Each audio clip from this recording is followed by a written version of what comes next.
Well, hello, everybody, and hello, Andy and Chad. How was your weeks this week, guys? Oh. Well, I don't know about Andy. Well, I know Andy feels some of it. This was just kind of a tragic week. Yeah. So, not a week you really want to dwell on. Yeah.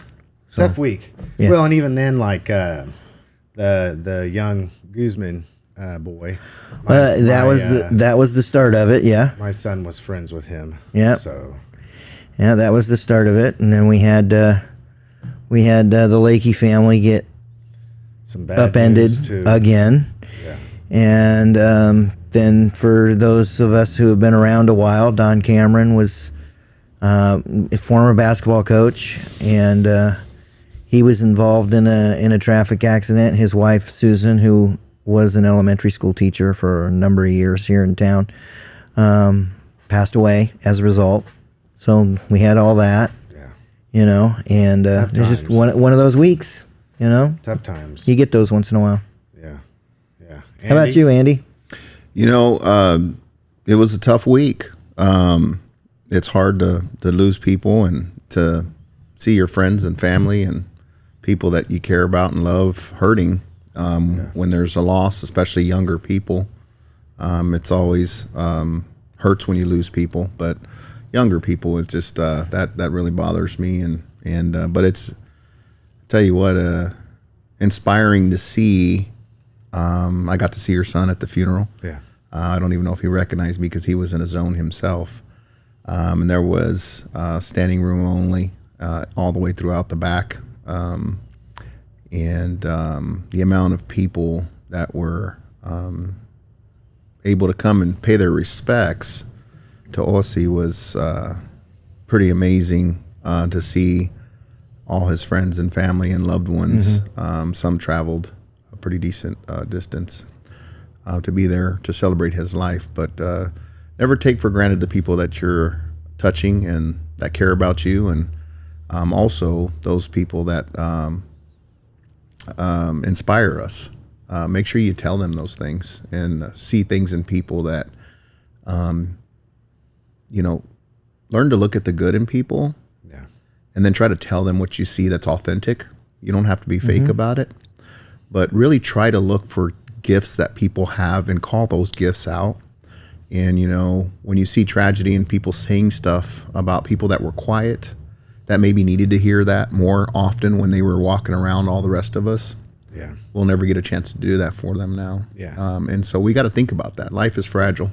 Yeah. And embrace that and take the lessons and move forward. So I'm going to be encouraging even more now and really looking for talents in people that I see that are authentic and telling them what I see and giving it back. So it was a tough week, but I've learned a lot and I've recentered myself on that. And so I'm grateful for the opportunity to go share that with the world. Yeah. Yeah, we live in a brutal society. We do. It appears as though usually, and I think this is a mutual shared experience, is that when somebody is gone and we realize that we won't have the opportunity to tell them all the things that we would have when they were here, that we should have. So it's never too late to try to practice that now, to learn from that. And I'm going to say, we might actually live in a better society if that's the case. Honestly, if there was more of that. If we just stop waiting for the eulogy. Yeah. Right? Yeah, absolutely. Yeah. Yeah, don't wait for that. Yeah, don't wait for that. Yeah. Now, yeah. Because the person doesn't benefit from the eulogy. Yeah. We do. Yeah. Your friends will. But not to be crass about it, but the person laying in the casket does not benefit from that. Yeah. And it's too late for regrets at that point in time. Yep. You can't ever undo. So that's the moral of our life story. So, well, Chad, tell me, what local things do we got this week on the program? Oh my Lord. Well, where do we start? I got a couple that I saw in the cans and that I wanted to pick your brain a little bit about. We talked last week about Pete's Puddle. I did read that article, and I thought I don't know if I would have said anything any different than what I said last week. So if you're listening to the program now and you want to know what I said, go back and listen to the one from before. But you know, I don't know. Very interesting situation. I could be critical about, well, I was, about the way that maybe I felt that the commission handled that situation, or maybe if I was in that situation, I'd do different. But you know, I think this goes back to people that we elect, and it's very important to be participatory in the process. I wrote opinion piece. Thank you for putting it in the paper about the dismal turnout, lack of participation, but yet at the same time, there's always somebody that has something to say.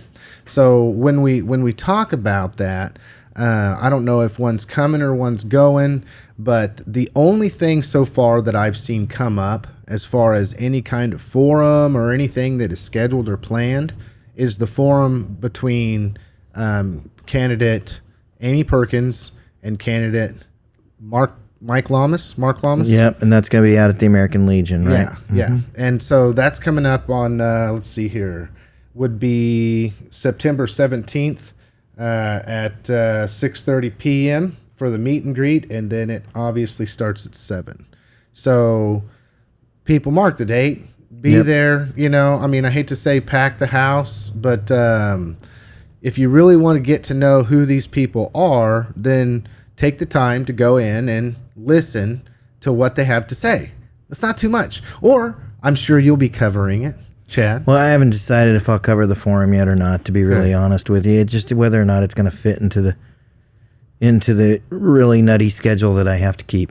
Yeah. What I am going to make sure that I'm going to be at, provided, you know, if you know a teenager, tell them not to get into trouble on Friday, because I just really do not want to have to deal with That's that. the day all teenagers get into trouble. But this Friday, there's going to be a roundtable out at the Meridian Center that's been put together by Stephen Owens, and it's to talk about just local issues, local crime, you know, how we're dealing with it or not dealing with it, and Senator Roger Marshall's supposed to be there. So I plan on being there and wearing multiple hats. So I don't know where that's going to go, but that's at least happening. So when is that, Chad? That's going to be on Friday the 13th. Okay. 7 o'clock? Or? No, I think the roundtable's supposed to start somewhere around 3:30. They were working on RSVPs for attendees, which I've already responded on that. I responded to Roger Marshall's office because they were requesting that. Okay. I think it went without saying when Stephen first said something about it that I would probably be there. Yeah.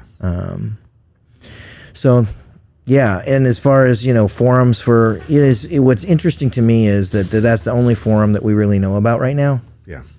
And honestly, that's a position that I don't think people really need to be horridly concerned about. And the reason is how highly regulated by statute that position is.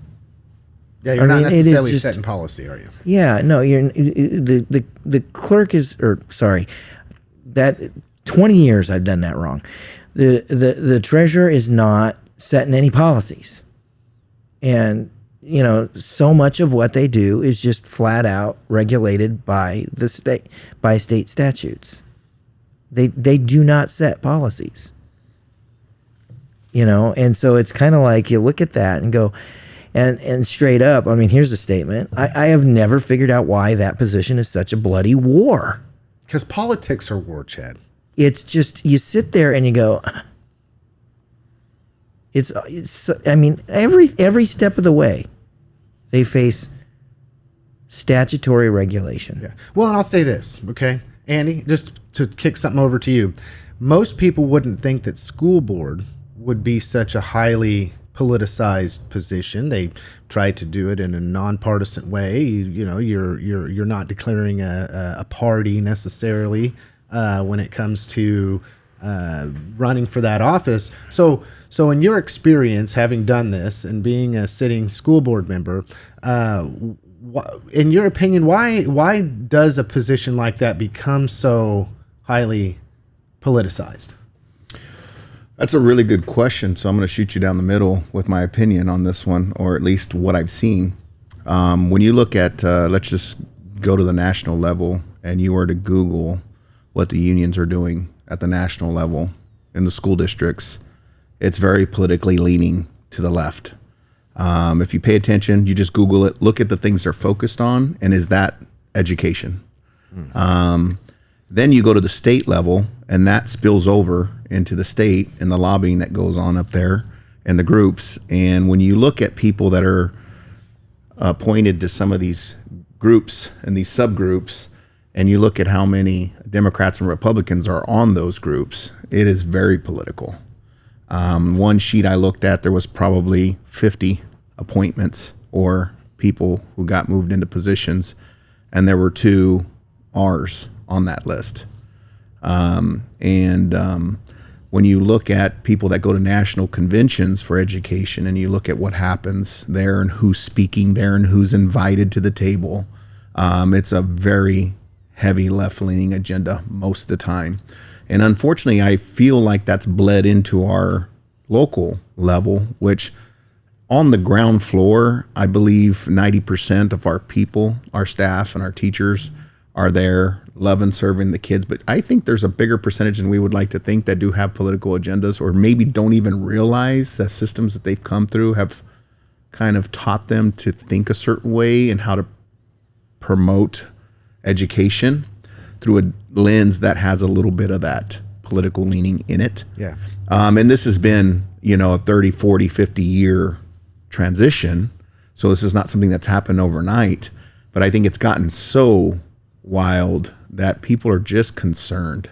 Yeah. Right. To the point of, I believe, having less kids, which a lot of people think people are running from public schools. And frankly, there are some families, a very small percentage of families that can actually afford it. I think we know the real reason why public school numbers are going down, as far as kid count, is because people aren't having kids, and people are concerned. 1, they can't afford it. And 2, there's a lot of young people who can't see themselves bringing in a child into this wild place that we're living in right now. And I think there's a lot of other factors and layers to that, but I think that's why it's political. It really starts at a national level, and they capture these messages and they project them into the system. And just like any other union, right? Most of them are started for great reasons, but then once you run them for 50 years, they get twisted and used and leveraged to meet the needs of a few. Yeah. Well, and I'll tell you, I mean, I'm interested in the answer that you gave because, it wasn't too long ago that I went through the college system for pretty much 6 years, and it is a really kind of left leaning, and I've questioned it. Systems and colleges, of course, they want to be able to have people pick them. And I don't know what is the cause behind it, but I oftentimes wonder, is a lot of this what we would consider left-leaning based upon the students that are showing up and the school wanting to teach according to what's relevant to the students, or, the students pushing that, or is the college administration pushing that? So just interesting that you say that. I mean, to try to diagnose a problem such as that in a few minutes is probably not going to happen, but I was really interested in your opinion.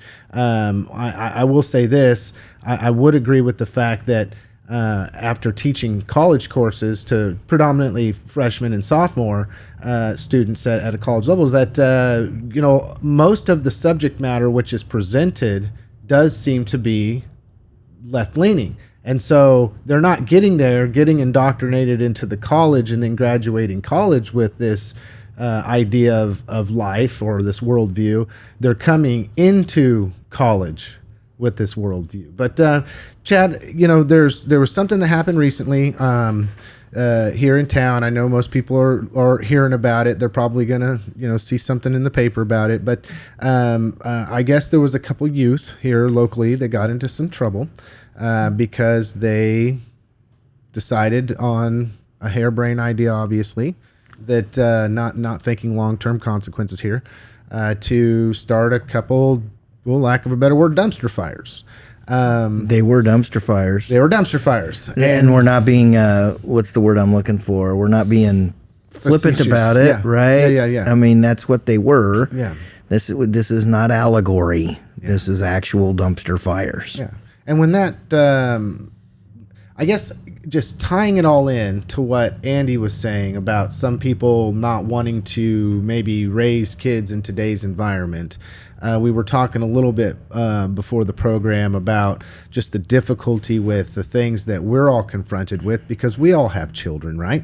So when, just wanted to pick your guys' brain a little bit about just in today's society, we all have kids that are about the same age, and we started to have a mutual agreement to say that our kids are confronted with all kinds of things that maybe were just unheard of when we were kids, right? On so many different levels. Maybe it hasn't changed, maybe it has. What's your opinion about our children when it comes to? Well, here's what's changed, okay?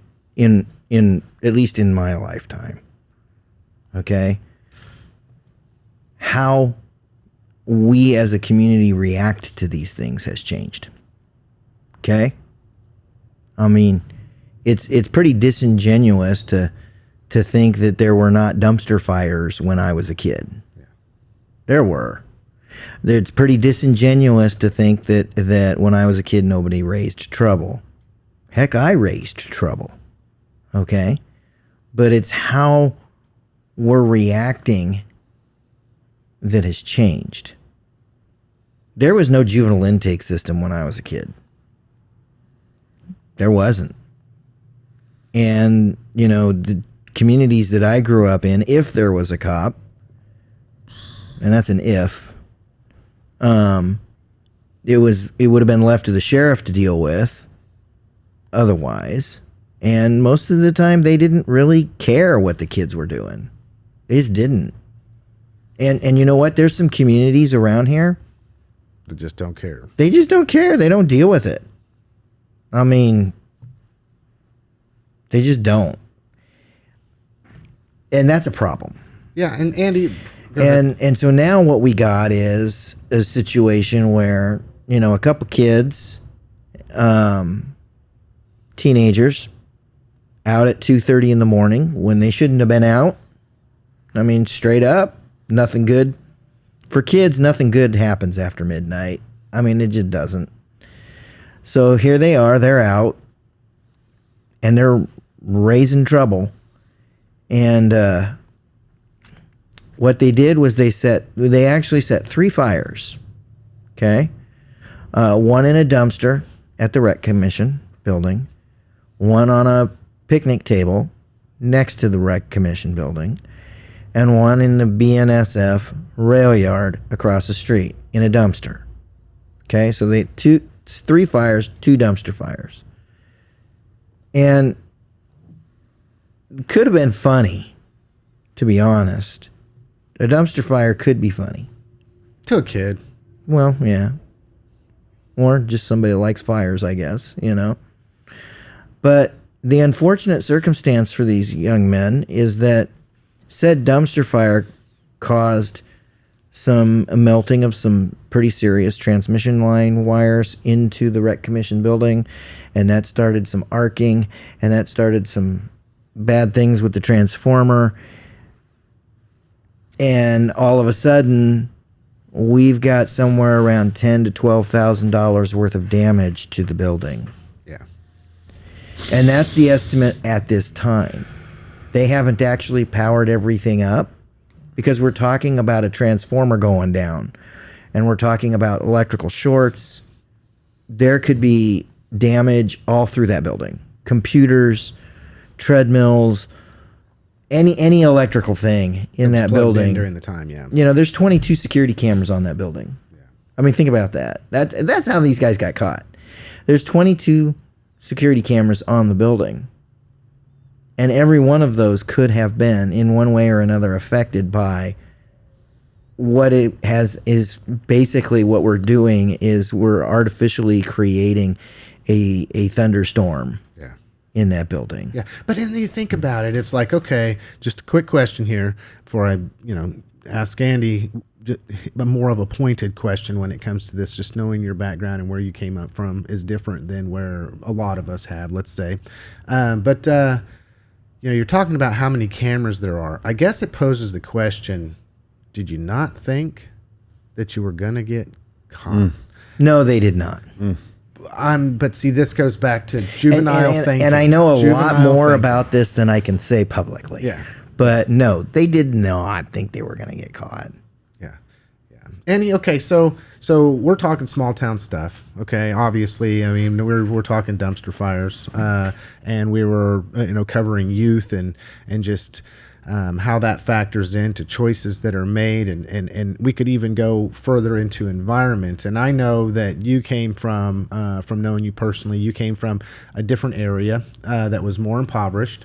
I've heard even upwards of 80 to 90% of students were on free and reduced lunches. That's just not saying that, poverty breeds crime or anything, but in many cases we could say that that's probably a difficult environment to be raised. I'm assuming single parent households, education might be a little lower.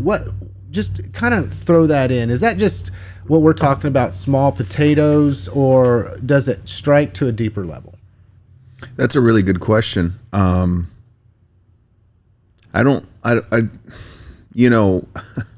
seventh grade, I remember over the intercom one time, we had to have a moment of silence for a friend of mine who was shotgunned to death while he was sleeping on his grandmother's couch down the street from where I lived.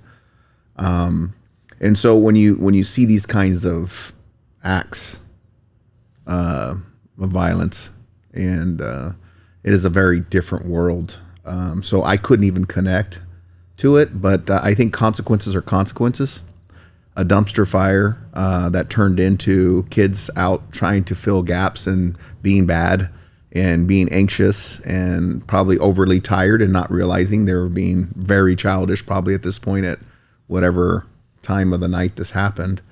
You get a lot of factors with kiddos. I don't even know their ages, but I could just imagine kids being out there looking for something to do, bored off their minds, and they thought it would be a good idea to start a fire, and it led and progressed. And next thing you know, there's all this damage. I just think it's kids being kids, right? And a lot of kids nowadays just need guidance from mentors and coaches, and because their parents and their family structures are much different than when I grew up. A lot of my friends did have mom or dad still at that time in the 80s and 90s growing up through school, up through 98. But I mean, some didn't. But I had friends like Richard Rodriguez, who was an amazing guy who played football. He was my linebacker buddy who played as he was my weak side linebacker. And me and him were very close growing up. And he was the kind of guy that would have a job and play football and help take care of his family. And, he would go to practice and then he'd run off to work, and then he'd work more when he wasn't in football season. So he never really got out and had fun and go to the parties and stuff. So you had those types, and then you had gangbangers, right? And everybody in between. So I just think it just depends on the person and the opportunities they're given. And I think if Richard didn't have sports and some of his family, uncles and aunts, he might have been a different kind of guy, because he was not a guy you wanted to mess with. But he was a very humble, strong spirit, and I'm grateful that he used it for good to support his family. But a lot of this comes down to, you got to start telling kids at a certain point that they're making decisions for themselves, and those consequences need to stick. And this could be a consequence to change somebody's life for the better. And are we looking at that correctly as a society? And I don't know what the aftermath of this will be, but I think that's where a lot of people get in the blocks to make a change in life, is when a tragedy or crisis happen. Yeah. There's opportunity there, right? And how are we as a community set up to accept and embrace these opportunities, knowing that they're children. And frankly, I'm just not sure what that looks like. I know we're doing some things at the school level at USD 373. I know our superintendent is amazing. He has a heart for figuring that out at a different level, but it's so hard to innovate in the school system, which is where we see the majority of the kiddos in this community, and do things because of some of the restraints we have, and some of the lack of innovation around social needs of children and families, because we are in a different time. And so we were talking about some of this stuff, and I jump on a website, and we'll get to this probably a little bit later when we start talking about national stuff. But that would be a cool place for the NEA to start helping us out. Yeah. Well, No, I think, okay. I think you hit on something. I mean, these kids, and I'm just going to talk about the kids that I'm seeing over at Intake all the time. You know, quite honestly, there's two things they need. And you mentioned one of them. And that's a mentor. They need it. Okay? And quite honestly, the time for the mentor to enter their life is before they've come to meet me. Yeah. All right? And man, that's kind of a big challenge. That's a big challenge for everybody. I mean, and talking about the kids that I see all the time, specifically, I'm talking to dudes, man. I mean, man, Young men. we need men to step up and be men and mentors. I mean, we really need that. The other thing these kids need, quite honestly, parents. Well, there's a lot of I mean, statistics. and Chad, I mean, it agreement sounds with you. very flippant to say it, right? But I mean, we have to stop confusing ourselves when it comes to, because we're very confused. We seem to have this feeling or this belief that because you can become a parent, you know how to be one, and people don't. I'm sorry, y'all don't. Well, I want to say this, okay, and maybe this would be a good time to transfer over into our national topics. But statistically speaking, knowing that there are so many fatherless families, and not saying this is the case in these youths or anything like that, but I've been reading a lot recently about statistics that show that homes with a father present have a greater chance of their children being successful. And you know, that's just the truth. I mean, it's the reality we all have to live in. Okay, but with a lack of parenting, a lack of mentorship, let's say, what happens is it then becomes society's responsibility to deal with the negative behavior rather than what the negative behavior could possibly have been dealt with at a level in the home, right?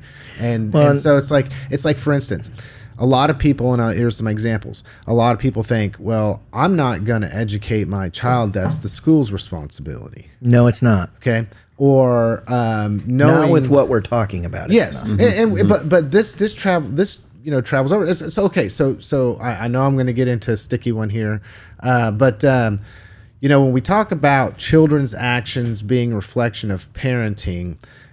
Everybody knows recently about the most recent school shooting that involved 4 people losing their lives in Georgia, and then from there, they have decided to go ahead and prosecute the father. Okay, now there's a lot to come out with all of that. We're in the very early stages, so I'm not going to have a real in-depth opinion on this or anything. But ultimately, just a question to you guys. Are parents and should parents be responsible for the choices of their children? Yes. I'm just going to bluntly say it. Yes. Because you need to be taking an active role in that child. And if you're not, you're a problem. I'm being blunt. It's shocking that I'm being blunt. But then does it come down to... Okay, so here's the point that I'm going to make. All right? There are people in my children's lives whose job it is to teach them math. That's what they're there for. Those people, and I'm not trying to insult somebody. I will name a name even, okay?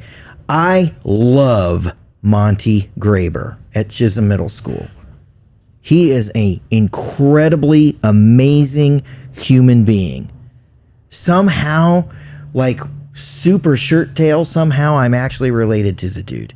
He is an incredible man. And his job in my kid's life is to teach him social studies. That's his job. Okay? And I love the guy. His job is not to teach my kid any morality. That's mine. His job, what he's paid to do, is to teach social studies.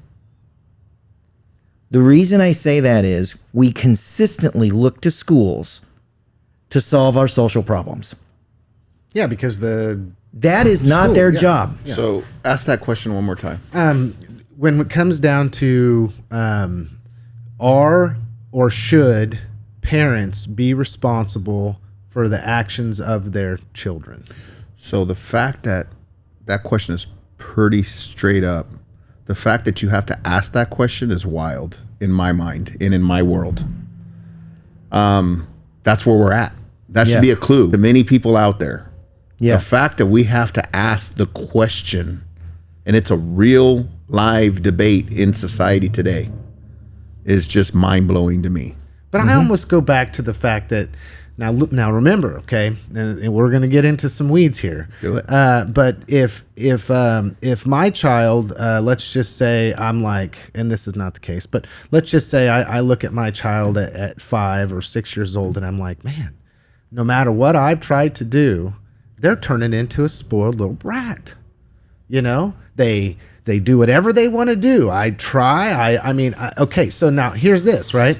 Let's say you use the old swat in the bottom method. Let's say you ground. Let's say you this or that. There are, and I have seen some children who will just absolutely not go for that. You know, what do you do? I mean, ask a parent who's in a situation. I'm going to go back to this school shooting thing. They've released the YouTube video or the video of the first conversation that took place with the youth and his father about the potential for him to be having said on discourse that he was going to go do a school shooting. So the police show up. There's body cam footage released of it. The father is there. He is trying to have a discussion. He talks about going to the school and being there at the school with his son, trying to get his son through the school. So this person, let's say, and this might not be popular, but to the best of their ability was trying to be an active participant in their child's life, even up into going to school and trying to sit with them at school or discuss bullying that was taking place at school. Whatever it was that they were trying to do, they were doing the best, maybe, let's just say, the best that they possibly could to be involved in their child's life up into, I mean, who would ever thought? Well, right? and I think that's cool. What do you do? That's cool, but there was a lot of other signs that will be more public in the next few weeks. There were a lot more reports and a lot more red flags than we have access to right now. I only know about 6 of them, which any one of those 6 would have caused me to do something different in my household with firearms. Yeah. Oh, and agree. Yeah, when you're talking about a specific thing like would we have locked up, I mean, we all agreed. Yeah, the firearms would have been locked up in the house. Well, mine aren't anyways, but I do have some that are accessible for my family. But we are in a position where we've trained, drilled, rehearsed. They know what to do with each one and what areas they're in and what to do, not to do. And when people come over, when they have friends that are going to come over, those all go to a specific place that's locked, except for one that's usually on me. But there's things we do as a family that is just, it's coached and it's taught, right? But there's a lot here, right? But there's a lot of red flags with this certain situation. Yeah. And we can't use this as, let's just throw out the baby with the bathwater, because there's a lot of red flags. You know, there's parents that think they're being a good parent and a good friend by letting their kids smoke joints. Yeah. As long as I know, then it's okay.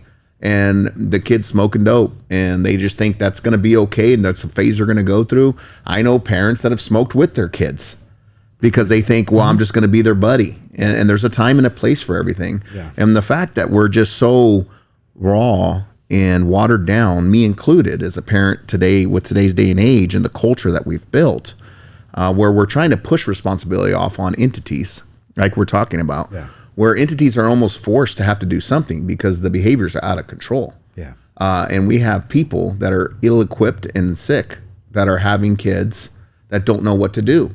And some people, it's more obvious than others. Yeah, but you can't stop people from having kids. No, well, you can't. But then this is how do we as a society get better and do better to the best of our abilities? Because I do know a lot of people who might have an evening or two during the week that don't spend time with any kids or any other kids that should be spending time with them. Yeah. And so there's a balance to all of it. And I think there's messaging and movies. You introduced me to The Forge, which was, I went with a few of the kiddos, my son and one of his buddies, and another a kid that is an international kid who came with us, and we got to go to that movie together, and they were all just so pumped, and their body language was different after the movie, and they get it, and they want more of that stuff, and they want to see it in action, and what does it look like, and how do we participate in that message as a greater good of the whole. And so the society it's a pendulum. Things swing. We've got to be careful to try to be the best balance we can be in the mix of all of it. And so, yes, the fact that we have to ask that question, it just breaks my heart because that's the answer. Yeah. Why are we even asking this question? They're our children. And my children, I'm super responsible to until they leave my home. Yeah. And if not, I have to figure out how to sound alarms for people around them if they're unsafe for everybody. And that's my job as a parent, is to identify if my kid has an issue. My job is to try everything I can to get my child help for those issues and listen. You know, I had a guy tell me one time, and at the time he was a mentor of mine. We are very different in a lot of different ways now that I've grown in my life. But I still appreciate him, and he taught me a lot during the season that I worked under him. And one time he said, and it was so profound to me, because it was in a very aggressive environment where kids were coming to be wards of the state, and it was at Youthville when I worked there, and I was there for about 10 years, from 20 to 27 or 28, 29, 29, almost 30. So I spent a lot of time there while I was building my business in the evening. That was my day job. And he said, kids are very great communicators. We as adults are just really terrible at trying to see what they want to tell us. Yeah. And I think talking at them and just not trying to figure out what the messaging is to us, where the root of that messaging is key. But we're so freaking busy today. Yeah. Well, and I would say this. I would say our culture has changed. Okay. And not to be negative here, but I truly believe this. I believe that our culture has changed to a point in which we are very self-absorbed and self-centered. We want for everybody else, including the entire world, to bend to our whim. Okay. If I think something, therefore it is. We'll go to this. Okay. National topic that has gained a lot of traction, and I did a quick study on it. Okay. But most of you probably know who Tyreek Hill is. Okay. Oh. Okay. Now I just want to go with this. Okay. Now this is just straight my opinion. Okay. So here's what I got here. Here's my problem, Andy. If I give my opinion, everybody's going to point at me and call me a racist. Oh, that's part of the problem. That's fine with me. Maybe I need to be part of our conversation. Just be prepared. Okay. I'm just telling you. Well, and maybe if I frame this correctly, it'll be understood. But, here's the thing. If somebody goes back to my first point I just made 5 seconds ago, if somebody seems to think that that's what you are, it doesn't matter what reality tells them. It doesn't matter what anybody else says. It doesn't matter what the evidence proves. It's so for I believe, therefore it is. Right? And this is the problem with our society. So, okay, we're driving down the road, all three of us, in individual cars. Well, not just an individual car. We all have a $500,000+ automobile that we're driving around. Sure. I got a Bugatti. A Bugatti. Okay, right, you got a Bugatti. I think I like the Mine car. was only $480. Does it have legal window tint or illegal window tint? No. We're not there yet. Okay, so I'm driving in a McLaren 720S coupe. It cost me about $600,000 by the time I, got my base model and added some stuff to it. I'm driving 20 miles over the speed limit in a highly congested area, which means that I'm obviously weaving in and out of traffic because I'm late to my day job. Then when I get pulled over by the police, I do, in fact, have an issue with the fact that I, Lance Gormley, of all people, was pulled over by the police. Therefore, I'm not necessarily as compliant as I should be. I'm not adhering to lawful orders that I'm being given. I think that I can have my tinted windows at whatever I want because, well, I'm Lance Gormley here, okay? I mean, don't you know I have my own podcast? Right. Right? Okay. So, and likewise to you guys, I mean, don't they know that you're on the HCT podcast?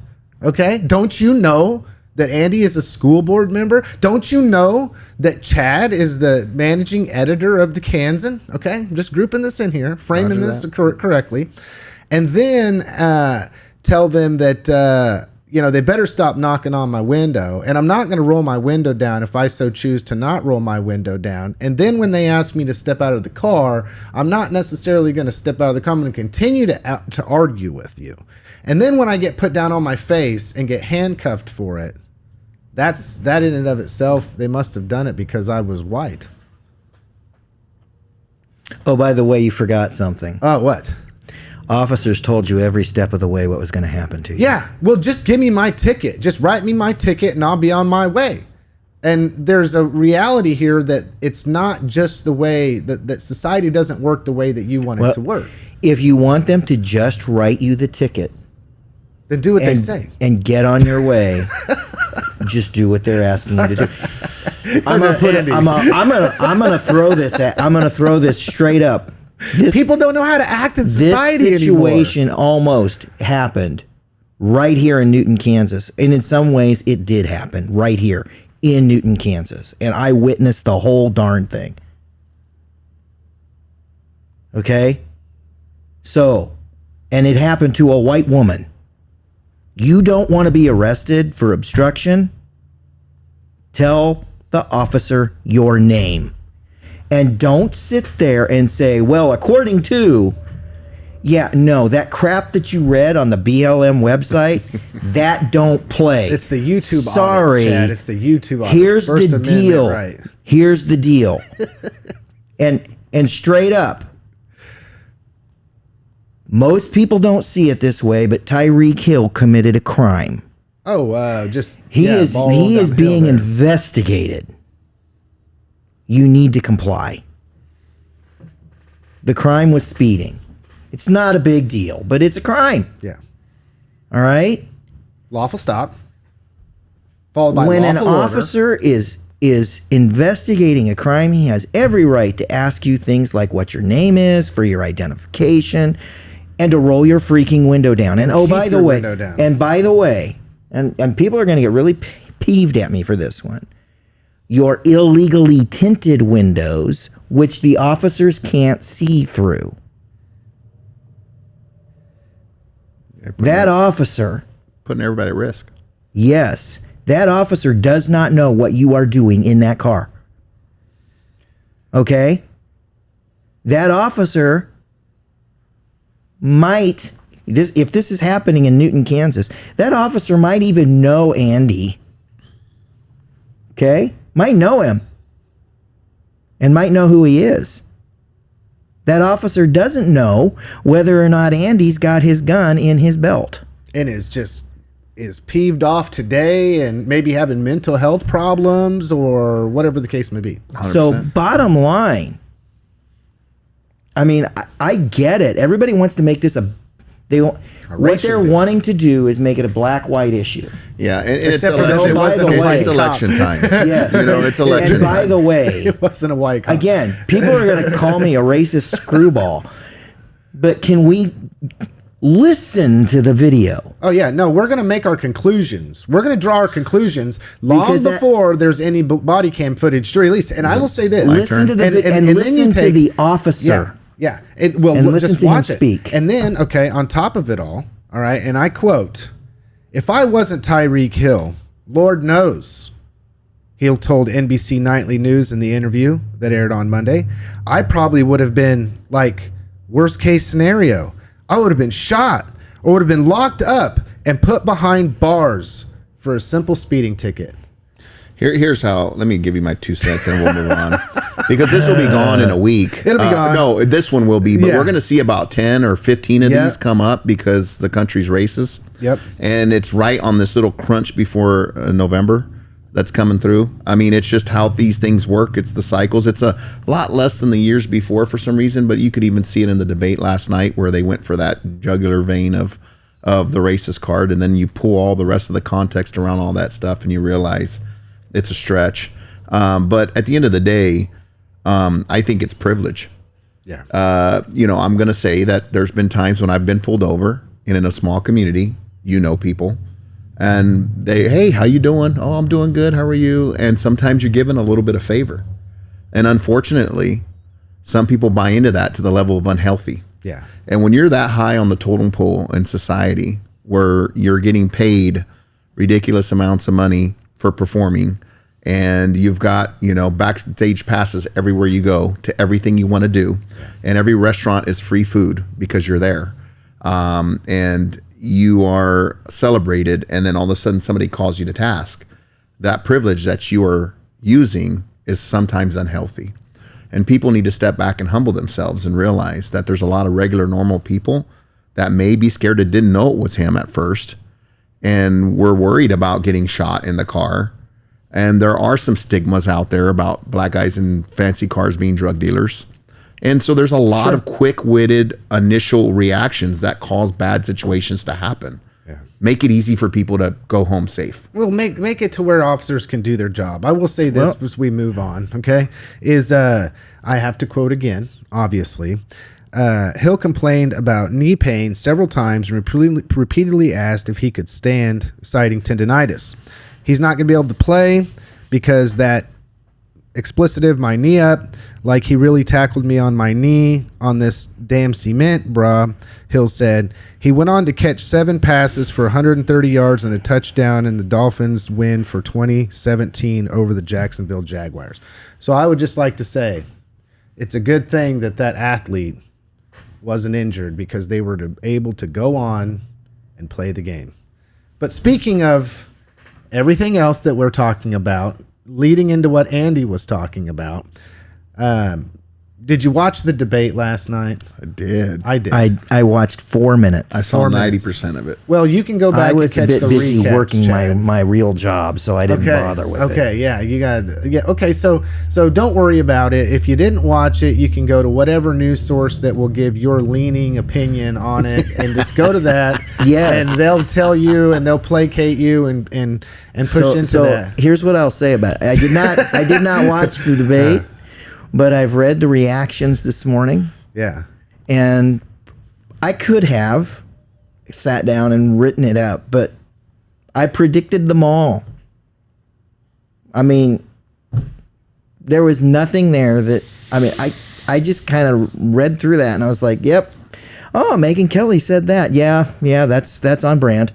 Yeah. I mean, on brand. That's the best way to say it. It's just like, that's on brand. Yeah, I got you. Joe Walsh was tweeting this. Oh, yeah. I got you. That's right on brand. Dave Rubin was saying this. That's on brand. Yeah, I mean, it's just like, seriously. But is there any, this is the most frustrating thing to me, and I don't want to get mad, okay, because I don't want to have a heart attack like Chad mentioned I was about to last week. We don't want to have to go back and edit this podcast later. Oh, here it comes. Okay. But I'm so sick and tired of the silos. It's like being somebody that's aware of what's transpiring. It's like, okay, well, I'll go over to, MSNBC this week, or I'll go over to CNN this week, and I'll see what they're saying. Oh, it's all the same. It's just regurgitating the same talking points. Republicans, bad, Trump, boo, on and on and on. And then you go over to the other one, and you go over to, different ones, more conservative ones, and it's kind of bad, and, and it's like they're all liars, and you can't get any information that's actually accurate without some sleight of hand or some specific way to put a spin on it. And I will say this, after watching the debate, And then reading the stuff today talking about how, put out by ABC, obviously, that for the first time in any presidential debate, his the best presidential debate ever. It was handled the best way and all this. That's contrary to what I was thinking the whole time I was watching it. Like, I just kept shaking my head going, oh, my God, our country is so screwed. Yeah. Yeah. You cannot make this up. We are in some serious problems. I would say politics as usual is the truck going down the highway at 90 miles an hour on fire, and nobody is going to hit the brakes and get out. So let me just give you something real quick. ABC News. Go to their YouTube and go and put in ABC News on the headline. That was the moderator last night, right? Yeah. If this was a real news organization, it was supposed to be down the middle. Yeah. To the best of their ability. Which it wasn't. You want to know what the headline is on their their thumbnail on their YouTube site is today? Kamala wins debate. Trump attacks ABC News with that picture. But this is not bias at all. That is this morning, right now, on their thumbnail, on their YouTube channel. You know we're making people mad today, right? With this podcast. I'll make you mad. People don't know this, though. You know, people, they don't know. Yes. Okay. They really They're don't not free know. thinkers. A lot of Deal, people. dude. They're not free thinkers. Yeah, well, those of us in the middle, where I've been for my entire life, I got something to say for you. You want people to get mad? Send I'll it. piss you off. If all Chad, you settle got down, no heart after attack debate, after that hour-long debate, if all you got is ABC was slanted and mean to me, you didn't win. Seriously. If that's all you got, you didn't win. But I gotta say, after watching it, it's almost comical. You have to look at it in a comical way. But I'm just gonna go at you with like what I would assume to be a question. So don't get mad at me, Chad. And Chad is not this way. Full disclaimer: don't cut this out, which someone probably will. But Chad, since 24 years ago, you decided at a college party that you were going to dress up as, let's say, Michael Jackson, because he's the greatest pop star that ever lived. Okay? So you show up to a Halloween costume party, because we're getting close to Halloween, and you're dressed up as Michael Jackson. Okay? Are you still just as racist as you were 24 years ago? Explain your racism to me, because that's the kind of questions that I saw happening. Okay? It was, since we all know that you're a racist and that you've been a racist for the last 20 years, explain to me, are you still just as racist as you always Since the were? 70s. Since the 70s. You took out ads Yes. because you're so racist. Yes. About your yes. racism. And then you also didn't allow for people you to and your live father in, had to defend yourselves in court. Yeah. Yeah. All that Yeah. came out. Oh yeah. Oh yeah. Now, Sure. now here's my question.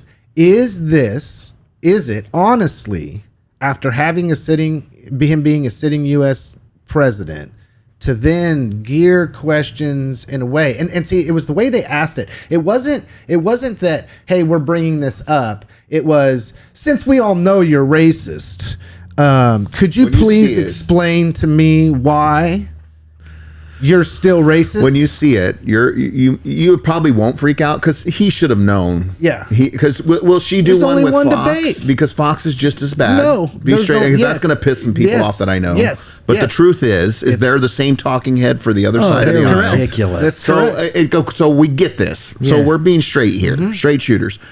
Would she though go into that lion's pit the way he went into the other lion's pit? Would she do it? Opinion. I have no idea. She's already asked for another debate. It'd be interesting to know the terms that they asked it on.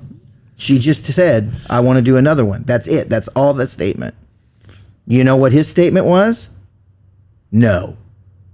I'm not interested in doing another one. Well, because I guess see, this is the thing, okay? Soundbite society. Because what if we found out that, and I'm not defending Trump here, but what if we found out that somebody asked the question, would you like to do another debate with MSNBC? And Trump says, well, no, I'm not going to go into another situation where the same situation's going to happen. So we're thinking too, like, we don't know. Let's get the That's information. the whole thing. But I'm going to throw this at you, Lance. This is the man who said, I'll do it anytime, anywhere. Yeah, but things change, and she has the right to not give any interviews anywhere up until recent night. Now, this is the first time people really see her, and they asked her about economics. She gave nothing. They asked her many questions. She gave nothing. She just gave these ideas of hope and of moving the country forward because she understands the middle class person and she's not some rich oligarch. But is it fair to say she? It goes Here back we to go. this. It goes back Here to we this go, crazy. Andy. It's just nuts. Is it fair to say that she gave nothing? Yes. No, it's not. Well, she didn't answer the questions directly. She may not have answered the question the way you wanted her to answer it, but when she's sitting there saying, "I want to give a $6,000 child tax care credit," she gave you something on the economy. But how to pay for that is another next question. Well, she wants to give a lot of social stuff out. Right. But there's a way to readjust the economy to have the money to do that. But we're going to give families, and this is where you go to, okay, you're going to pay student loan debts off, right? Did that happen? It hasn't been allowed to happen. It goes well beyond. It goes back to There's reasons for that. And I'll say this. And they know they can't make it happen. And if you're going to give $6,000, that's disrespectful when you're giving hundreds of billions of dollars away and you're sending $80 million a week to the Taliban. And then you want to sit there and talk about how Trump partnered and had meetings with them. This is so ridiculous. People are so uninformed. It's unbelievable. Yes, but that's the whole thing is I'll say this. That's politics as usual. Okay. It happens at a local level. It happens at a state level. It happens at a national level. But my point is this: it is disingenuous to say she gave nothing. Okay, I hear what you're saying. We can. I like how you say split the tea leaves a little bit here, right? And so there's some truth to that. But she sat gave there us and gave us very specific. She gave a very specific number. She also gave the $50,000 tax credit for startup businesses. That's a specific number. But nobody asked her, how are you going to pay for that? I'm being the third person in the wheel. It does, though, because this is the problem that I see we are in right now in our economy. The reason that we have inflation is because we spent all of this money, especially COVID-19 pandemic So again, money. here we go. I get to play devil's advocate all the time, right? So here's the devil's advocate. How are we going to pay for the tax cuts that Trump wants to put on the table? Well, I mean, I'm not going one way or the other. Just to be really blunt here. You think the tariffs are going to be a part of that deal? Because it's a multifaceted moving. But who really pays for tariffs? That's a multifaceted deal. Sometimes you leverage them. Sometimes you threaten with them. There's a lot of different things you can do. Who writes the check? And how you pay for some of it is to allow us to pump some of our gold that's in the ground, which is get oil prices down and get the groceries coming to you cheaper and do all of these things that they cut off. We are now a net exporter of oil. Right now, today, we are a net exporter of oil. So the reason I bring up who's paying for these tax cuts, these are the questions I was asking of Sam Brownback. Nobody in our legislature would ask those questions. Nobody. Why? Party politics. We wanted to march right down this path. Okay? And as I speak about that time period, it was that right there exposed a ridiculous amount of hypocrisy. So you would say that Trump is playing party politics? Hell yes, he's playing party Kamala politics. Harris is playing party politics as well. I would say she's more leaning that way than him. I think he's trying to get things done, in my personal opinion. Well, let's go to this. And she, frankly, hasn't proven at this point to be able to get anything done. And seeing her speak last night tells me even more. I felt plastic and fake. I felt not authentic, and I felt ill-prepared to do the big job that somebody in that position needs to be, that knows how to move things through the system, which I don't believe she does. Well, and let's go there. Okay, let's move this conversation forward.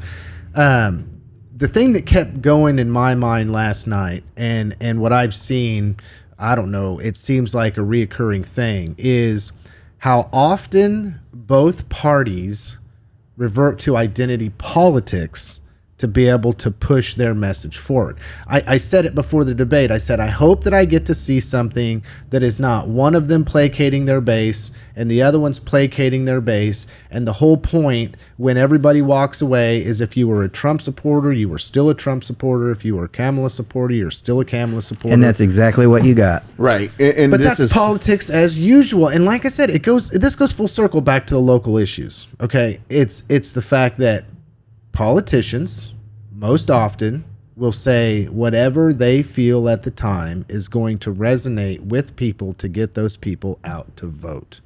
And then when we get into these real conversations, it's just like we know now. Let's say you have a forum where you ask 5 questions of 4 different people. It's only an hour and they only get a minute response.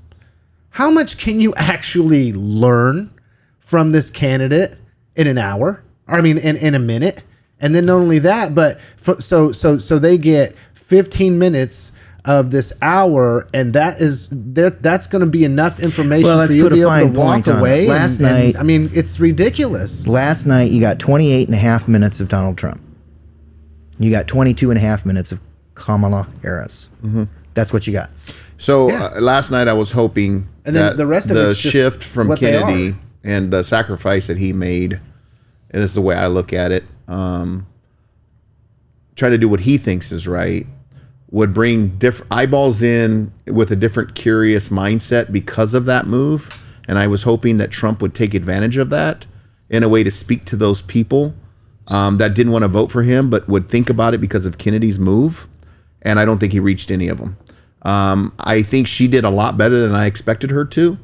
And I don't think he did as well as I was hoping he would, because everybody knows where I stand on these things. So I'm not going to be hiding about it. And but you at know the end where of the I day, stand on one of those things, and Yeah. it is this. I mean, and I really respect that attitude. But the fact of the matter is, there are people in this country that will never be reached yeah, that's interesting. by each party. Yeah. Yeah, that, They will never ever be reached. Republicans are bad, Democrats good, and Democrats bad. talking about Republicans national stuff and good. how it permeates. You've got liberals who are out there that will never see anything good in a conservative.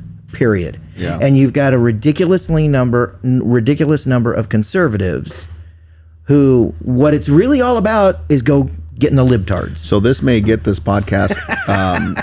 Seriously. Podcast. That's not the truth. I Slow don't know. down a little bit, but I'm going to say this. So if you in the future don't want me to say this kind of stuff, let me know. I don't but think if it's there's gonna get a slowed thing down. called the NEA, right? Because you asked me about school and how politics leak into the school system. The NEA is the National Education Association. Okay, so if you click on their link, their website, their main page, do you know what the header is? The time is now to unite behind Kamala Harris, comma, a champion for students, comma, public education and working families, comma, rather than a convicted felon who wants to tear down our nation and destroy our democracy so that the wealthy can benefit. NEA president. Just go to the website. Sure. And there's a lot more stuff there, but you they're wonder not- why politics are involved in schools. Yeah.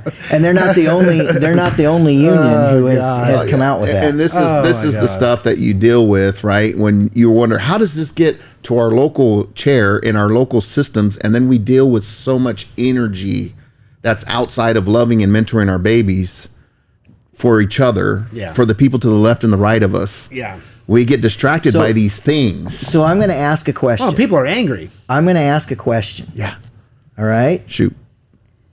How on earth can the Republican Party and Donald Trump persuade anyone whose red line is he's a convicted felon?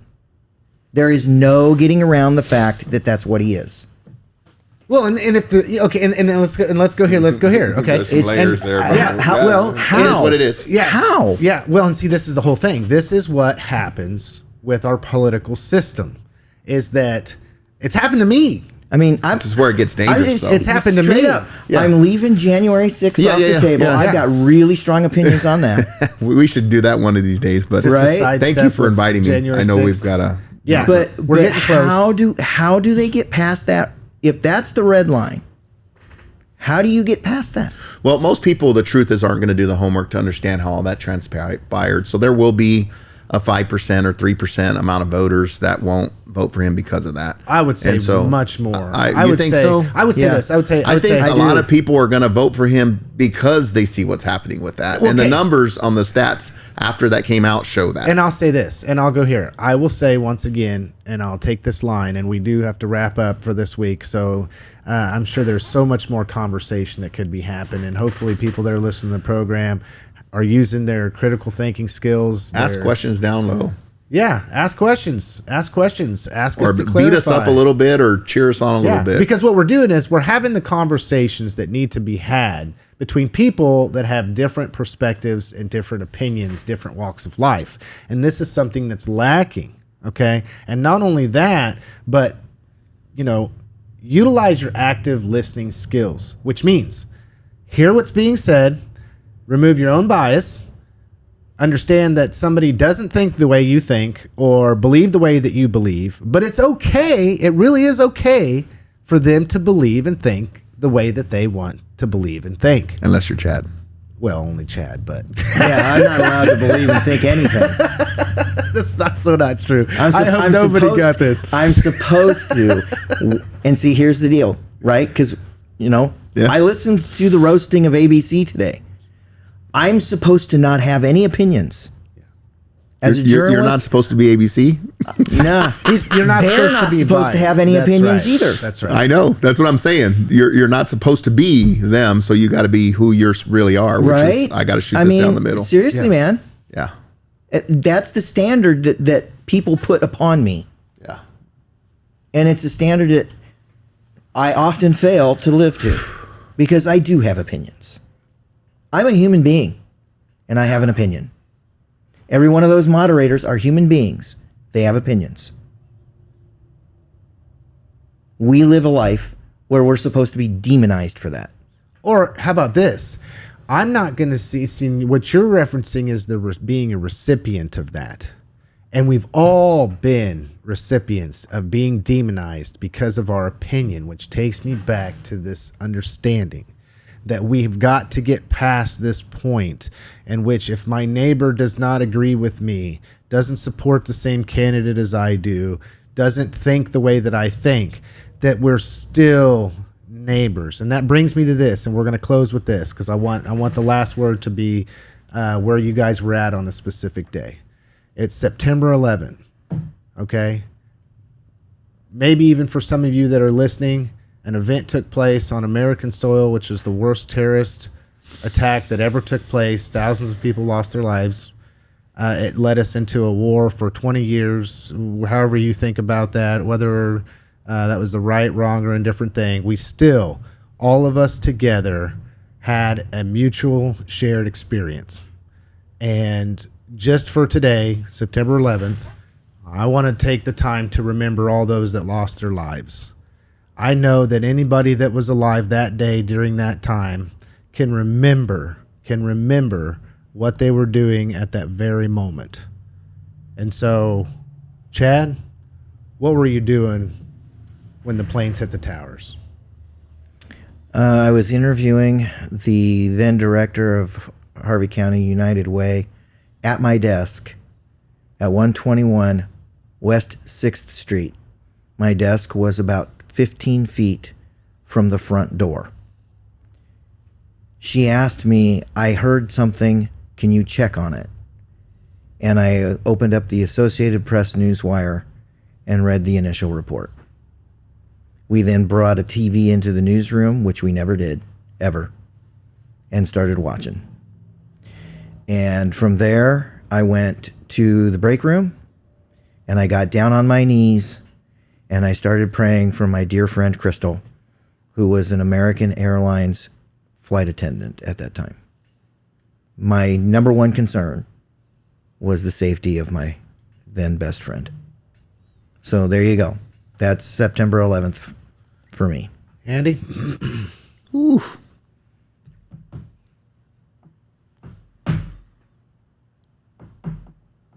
Yeah, it's a tough one, isn't it? Excuse me. Holy cow.